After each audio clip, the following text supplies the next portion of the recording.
Assalamualaikum warahmatullahi wabarakatuh. Auzubillahi minasyaitonirrajim. Bismillahirrahmanirrahim. Summa jahabba illa ahlihi yatamatta. Kemudian dia pergi kepada keluarganya dengan menyombongkan diri. Dari gaya bahasanya, dua ayat terakhir yang sedang kita bahas ini adalah menceritakan perilaku kaum jahiliyah pada saat itu. Adalah dia mendustakan Al-Quran dan berpaling dari kebenaran. Lalu kemudian dia pergi kepada keluarganya dengan menyombongkan diri. Ini jelas ada satu sosok, ada satu contoh yang dilakukan oleh orang kafir Quraisy pada saat itu. Perilakunya. Dan bisa saja bukan hanya satu, tapi begitu banyak yang tidak membenarkan Al-Quran dan mereka tidak mau melaksanakan sholat juga tidak. Selain tidak membenarkan juga dia mendustakan. Dia ingin berpaling. Lalu kemudian ketika dia merasa dirinya itu dalam kebenaran dengan cara mendustakan Al-Quran, dia menyampaikan ketidakbenaran Al-Quran itu kepada keluarganya dengan cara menyombongkan diri. Kalau ditilik dari gaya bahasanya ini udah gaya-gaya perilakunya Abu Lahab. Bagaimana dia begitu dengkinya kepada Muhammad, kepada keluarganya, kepada sahabatnya, yang selama 1 kali 24 jam itu tidak pernah di dalam akal pikirannya itu untuk tidak menghancurkan nama Muhammad, untuk tidak dalam akal pikirannya itu untuk selalu membuat Muhammad kalau bisa tuh kasar itu terpenggal kepalanya.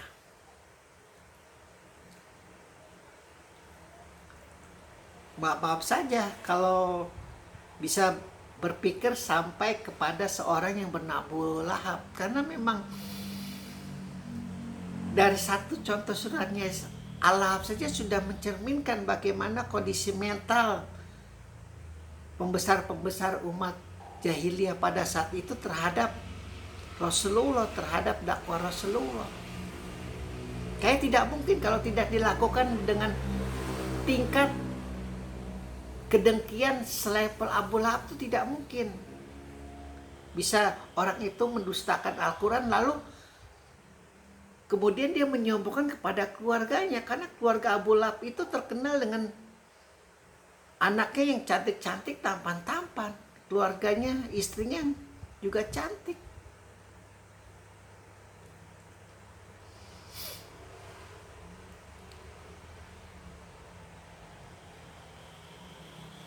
Kembali kepada ayat. Kemudian dia pergi kepada keluarganya dengan menyombongkan diri. Terlepas dari itu, mungkin Abu Lahab atau siapapun pada zaman Rasulullah,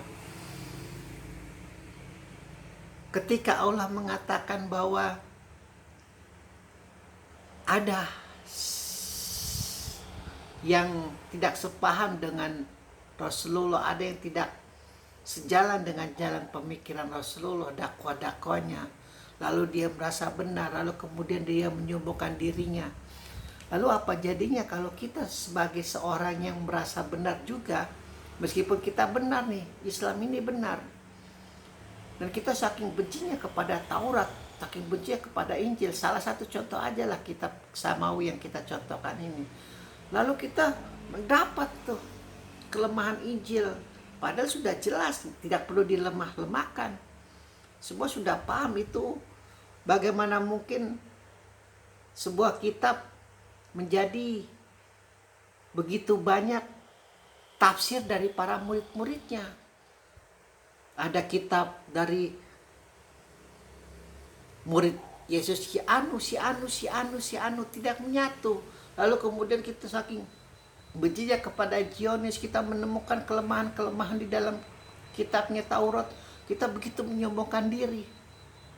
Kalau Allah saja benci kepada orang yang berperilaku itu kepada Rasulullah, lalu apakah Allah juga tidak membenci kepada umat Rasulullah yang berperilaku sama seperti itu?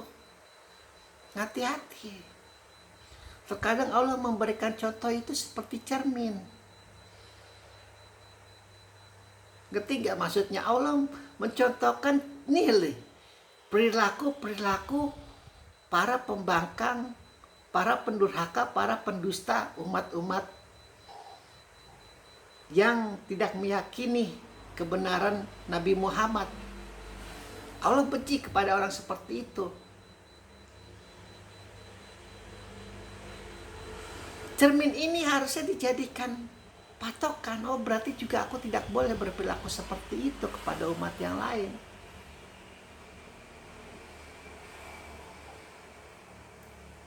Karena apalagi di dalam Islam itu enak.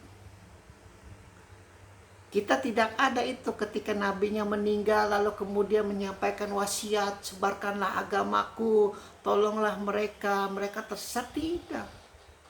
Rasulullah meninggal, kalau di Sunni dikatakan umati, umatku. Kalau di dalam Syiah alul baitku. 3 kali perbedaan Sunni dan Syiah ketika Rasulullah meninggal seperti itu. Tidak ada dia menceritakan sebarkanlah Islam, tolonglah mereka, selamatkanlah mereka dari neraka. Tidak. Enak. Mau percaya syukur, alhamdulillah, luar biasa. Selamat datang di pintu rahmat Allah. Enggak percaya sudah, nikmati.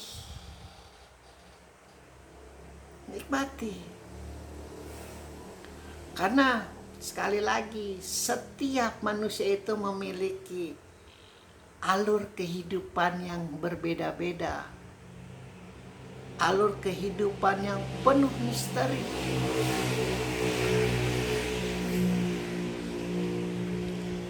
yang memiliki latar belakang dari setiap tindakan moralnya, tindakan etikanya, tindakan rasionalitasnya, tindakan logikanya sendiri. Tidak ada kewajiban, hai engkau harus mensyiahkan umat Sunni sehari 100.000, tidak ada. Meskipun di beberapa pengajian sering tuh terdengar jika ada yang bisa mengislamkan, dapat anu. Itu kan hanya sebagai sebuah semangat, namun bukan sebuah kewajiban. Tetangga kita mau murtad atau apapun itu, terus kita dorong.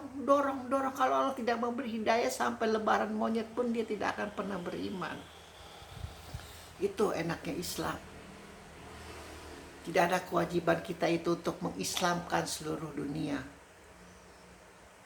Yang ada di dalam Islam adalah aku tidak pernah ragu sedikit pun tentang keajaiban Al-Quran, berkata Rasulullah.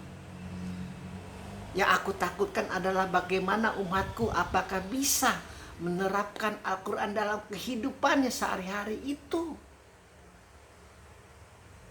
Apalagi setelah Jibril bersumpah di hadapan dia tidak akan menjadi pengangguran. Aku tidak akan menjadi pengangguran Muhammad setelah tidak ada nabi lagi. Padahal aku ini penyampai wahyu kepada nabi. Tapi aku nabi terakhir. Aku tidak akan menganggur Muhammad. Akan aku jaga Al-Quran setiap titiknya, setiap komanya, setiap kehormatannya, setiap kemuliaannya sampai kiamat. Sumpah Jibril ketika Rasulullah gundah gulana.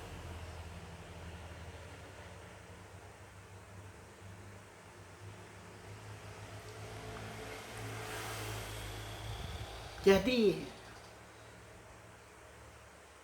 sekali lagi, terkadang apa perilaku yang dilakukan oleh kaum jahiliyah kepada Muhammad itu adalah pesan secara tidak langsung dari Allah kepada umat Muhammad, kau jangan melakukan seperti itu. Ya, Alhamdulillahirabbil alamin.